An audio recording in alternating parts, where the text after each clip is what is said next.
Hai, selamat datang di podcast Bacotan Gojlek bersama saya Ardina Muzaki. Dan ya, kali ini saya akan bercerita tentang pengalaman saya naik gunung pertama kali dan terakhir kalinya, mungkin nggak tahu bakalan naik lagi apa enggak. Kenapa podcast ini yang awalnya cuma cerita kisah cinta dan tiba-tiba beralih ke podcast random dengan bahasan ya apapun gitu. Karena saya kira nggak mau podcast ini cuma bakalan nyeritain cerita cinta yang saya kira memang tidak penting untuk diceritakan. Anda tidak usah ketawa bangsat. Maka dari itu namanya menjadi podcast Bacotan Gojlek yang awalnya cerita cinta gua. Emang alay bangsat. Jadi cerita ini kejadian sekitar tahun 2017. Saya untuk pertama kalinya naik gunung, yaitu Gunung Cermai, melewati jalur Apuy. Ya emang awalnya saya nggak diajak sama teman saya yang saat itu pengen naik gunung bareng-bareng gitu. Tapi kebetulan saat itu saya dengar percakapan, makanya wah kayaknya saya pengen gitu naik gunung. Ya udahlah ikut, dan beruntungnya boleh gitu. Hai bangsat Anda. Oke, singkat cerita akhirnya kita berangkat. Ya walaupun semua perlengkapan untuk naik gunungnya hasil minjem semua, yang penting kan safety. Yo, momen. Safety nomor 1. Sendal swallow terdepan. Kalau nggak salah waktu itu kita berangkat dari sore, terus kita nyampe ke base camp Apuy itu malam. Itu nggak nyampe langsung ke base camp sih, kalau nggak salah kita mampir dulu ke masjid malamnya, terus baru besoknya kita pergi ke base camp. Baru abis itu kita mulai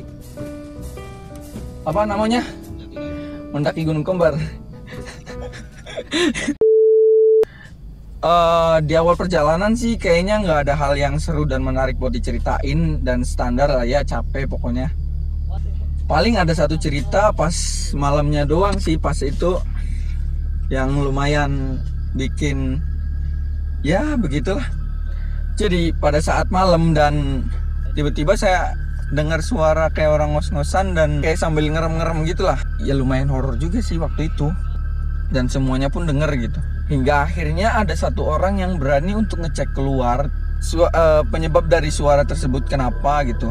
Nggak lama kemudian, selang beberapa waktu, akhirnya dia kembali ke tenda dengan gelagatnya yang buru-buru dan langsung ngasih tahu apa yang terjadi yang ada di luar gitu. Dan ya apa yang dia temui ternyata membuat kami semakin takut. Ya karena yang ditemui pada saat itu adalah segerombolan babi yang lumayan besar.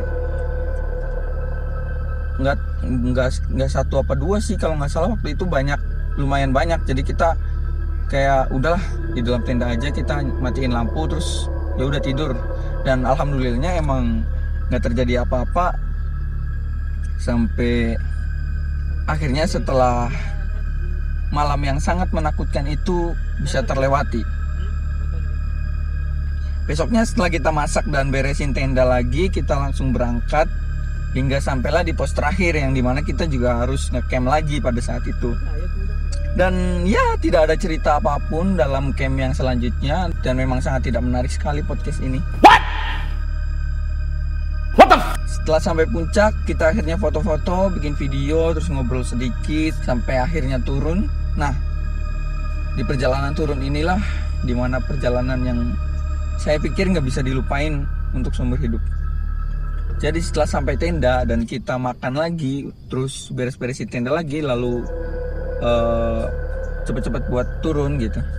Dari awal tim turun, memang kita semua udah mecah, ada yang di depan, ada yang di tengah, ada yang di belakang. Dan ya sialnya saya adalah saya sendiri ada di jalur tengah sendirian dan bener-bener misah dari tim. Dan yang lebih bikin kacaunya lagi adalah tiba-tiba hujan gede, bener-bener gede banget, sampai buat airnya tuh bener-bener ngalir deras. Mungkin karena jalurnya yang sangat landai, terus ya hujannya juga deras banget. Sampai sekitar 30 menit saya jalan, akhirnya saya mulai menemukan jalan yang gak terlalu landai dan licin. Walaupun ya masih basah-basah dikit lah, namanya juga hujan gitu. Tapi justru disinilah ceritanya dimulai. entah itu horornya atau memang ceritanya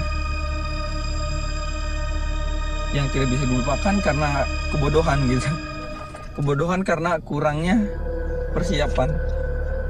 Jadi di tengah-tengah perjalanan saat saya jalan gitu, kayak di belakang tuh kayak ada suara jalan juga, kayak ada yang ngikutin.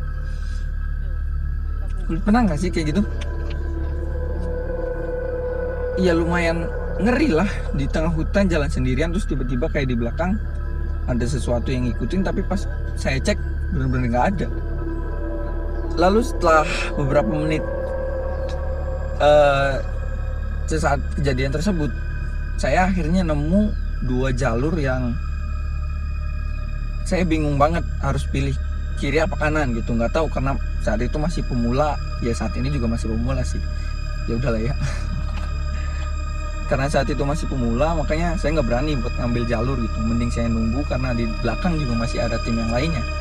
Tapi dalam jangka waktu yang lumayan panjang itu, mungkin karena ketakutan, jadi di tengah saya nunggu itu kayak mikir, anjir, di tengah hutan sendirian apa bakal baik-baik aja gitu kan.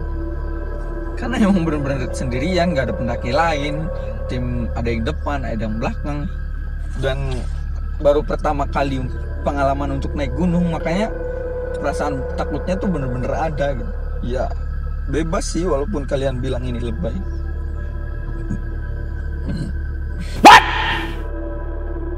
What the fuck?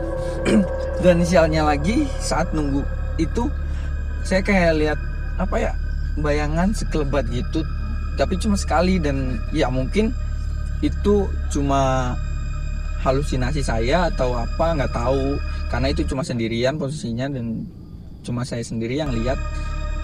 Dan dengan perasaan yang sangat takut, makanya jadi kayak pikirannya negatif terus ke arah sana terus, padahal mungkin itu hal lain, kita nggak tahu. Sampai akhirnya saya ketemu lagi dengan tim yang di belakang. Di situ saya lega banget sih karena mulai ada temen dan gak takut lagi. Tapi bodohnya Ardina, nggak tahu kenapa tiba-tiba kepisah lagi di jalan dan saya ada di tengah-tengah lagi. Nggak tahu kenapa. Ya sudah tahu penakut, tapi malah jalan sendirian terus. Dan ada satu hal bodoh lagi yang pengen saya ceritain dan gak patut banget buat dicontoh untuk kalian yang pengen naik gunung. Jadi di tengah perjalanan yang kedua kali yang sendirian ini, yang bodoh ini, udah tahu penakut tapi tetap sendirian, tiba-tiba saya aus dan pengen minum. Ya iyalah, logika dong, haus pengen minum, lapar pengen makan. Dan nggak ada ceritanya juga orang aus, aduh aus, beli rumah nggak ada. Saat itu mungkin saat lagi haus-hausnya, terus nggak ada lagi air, makanya saya coba buat geledah tas keril yang dari teman saya itu. Dan betapa bahagianya diriku saat berjumpa dengan 2 buah kaleng susu beruang yang iklannya naga, gambarnya beruang, tapi susu apa, Mat? Susu sapi, mantap sekali. Jadi setelah nemu 2 susu kaleng itu, saya merasa sangat terselamatkan dan merasa menemukan sebuah harta karun di tengah-tengah gurun yang tandus. Awalnya saya kira minum 1 juga cukup karena mungkin perjalanan ke bawah itu bakal cepet, tapi ternyata 1 kaleng nggak cukup dan memang harus 2 kaleng. Bahkan 2 kaleng itu nggak cukup karena di tengah-tengah jalan tiba-tiba aus lagi dan nggak bisa apa-apa.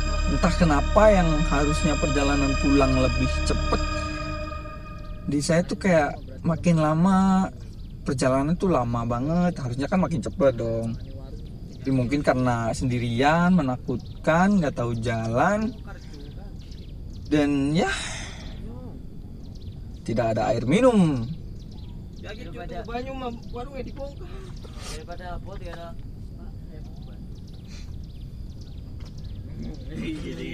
Iya. Oke, mungkin segitu saja cerita yang dapat saya bagikan ke kalian. Ya, pesan dari saya adalah jangan naik gunung sembarangan. Sembarangan di sini bukan gunungnya yang sembarangan pilih ya. Kalian boleh naik gunung apapun. Apalagi gunung kembar. Jadi sembarangan yang saya maksud adalah sembarangan mulai dari fisiknya, mental, pengetahuan, serta perlengkapan juga yang wajib dibawa ketika kalian naik gunung. Terus logistik yang benar-benar cukup, jangan sampai kurang, jangan sampai kehausan di tengah jalan, dan jangan lupa juga buat sampah-sampahnya dibawa balik lagi. Terus tenda yang bener, jaket yang bener, jaket buat naik gunung, dan yang lain-lainnya lah. Banyak, pokoknya kalian bisa searching dan lihat aja di website atau di YouTube juga banyak. Ya, saya sih nggak bermaksud buat menggurui atau apa, karena saya juga masih pengalaman dan itu memang benar-benar pertama kali. Tapi dari cerita itu saya banyak belajar kalau ya semua itu harus disiapin, nggak harus dadakan dan harus benar-benar disiapin. Apa sih kok muter-muter? Oke, skip. Ya, terima kasih yang udah dengerin sampai akhir, dan jangan lupa buat like, comment, dan subscribe. Oh ya, terakhir dari saya, cerita yang tadi saya ceritain gak semuanya benar, gak 100% benar. Ada bagian-bagian yang saya tambahin biar ceritanya jadi menarik. Oke? Kalian jangan pernah percaya apa-apa yang ada di internet.